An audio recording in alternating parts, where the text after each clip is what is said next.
our truthful man. As he keeps on telling us, we must be truthful to ourselves, even as we continue uniting this country.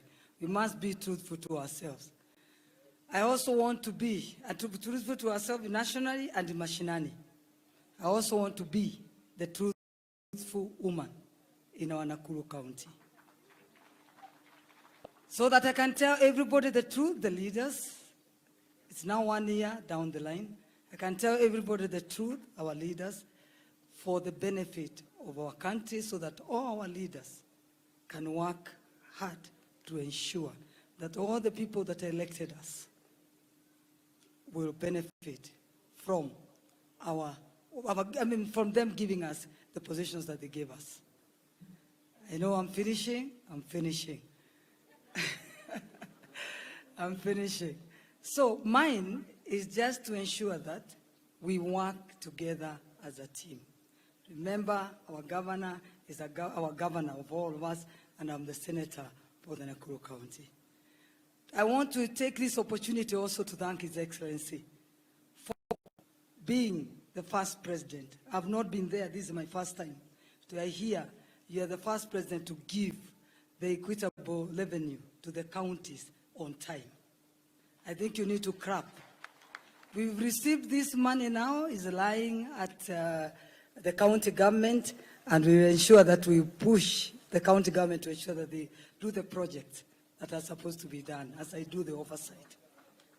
Your Excellency, anytime I walk around the county, ni job, ni job, ni job. You're in the church, you leave the church. You live like with 10 CVs. We need to revive our industries. Naivasha, 2 industries, late 80s, they were employing over 10,000 people. The Panaford and EHG. If we revive those industries at the moment now, I'm sure they can employ over 50,000 people. So thank you so much, Your Excellency. We are together, and Gatambi, we are together, we walk the journey. I've lost, I know what it means, but we are together with you. Thank you so much, and God bless you. Asanteni watu wa Nakuru, thank you for giving us this position. To me as your senator, I will not let you down. Thank you so much. God bless you. Asante.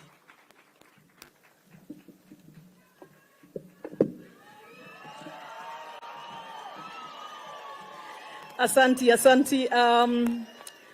Your Excellency, let me now take this opportunity to welcome the Majority Leader of the Senate, who will come and introduce to us all the members of Parliament, both from the National Assembly as well as from the Senate, who are from outside of the county, and perhaps himself will talk and maybe give us 2 more, and then we shall proceed to the next level. Thank you.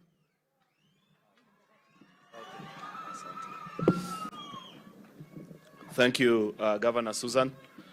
Your Excellency, the President, Deputy President, Prime Cabinet Secretary, and to the family of our dear sister, Charity, together with your lovely children.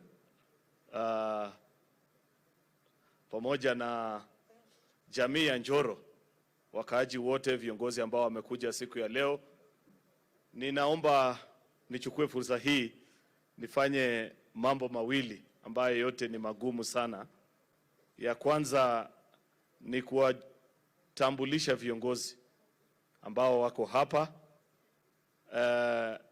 ambao wamekuja kushikana pamoja na viongozi wote pamoja na wananchi wa Njoro na Nakuru kwa jumla, kutoa faraja kwa familia yako, Mheshimiwa Charity, dada yetu. Nataka nitoe rambirambi kwa niaba ya uongozi wote wa bunge. Kiongozi wako Kimani Ichung'wah amenituma na rambirambi zake. Tungekuwa hapa pamoja naye, lakini kama vile unafahamu, tuna changamoto kidogo pale bungeni pamoja na ile kazi ambayo inaendelea kule. Amesema kwa muda wake atatafuta njia ya vile atafika hapa nyumbani, lakini kwa leo hakuweza kuwa na sisi kwa siku ya leo. Pamoja na uongozi wote, maspika wetu na wale ambao umeambiwa, nikupe tu pole zetu pamoja na wananchi ambao pia tunawawakilisha, sababu wewe ni dada yetu na tunajua yale ambayo mnapitia na jamii yako